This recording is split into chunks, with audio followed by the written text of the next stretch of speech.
Hi friends, ఈరోజు నా second డ్యూటీకి వెళ్తున్నా. ఇది ఆఫ్టర్నూన్ షిఫ్ట్ అనమాట. వెళ్ళి ఫస్ట్ లంచ్ చేశాను. పప్పు, పాలకూర పప్పు అండ్ బీరకాయ కర్రీ.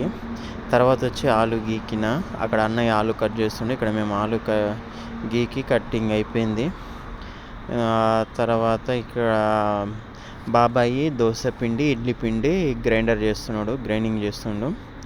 మేము గీకిన ఆలులోకి వాటర్ పట్టేసి పక్కకు పెట్టేసినాం. టీ టైం అయితే ఇక టీ తాగడానికని వెళ్ళినాం. అందరం టీ తాగుతున్నాం.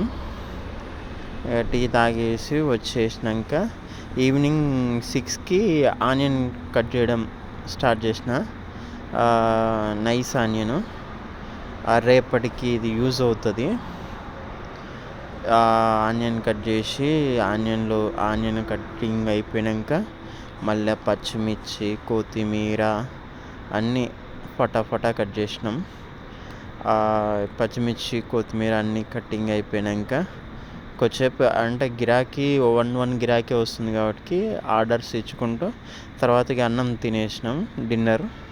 డిన్నర్లోకి white rice and carrot beans సబ్జీ అది పెట్టేసుకొని తిన్నాం.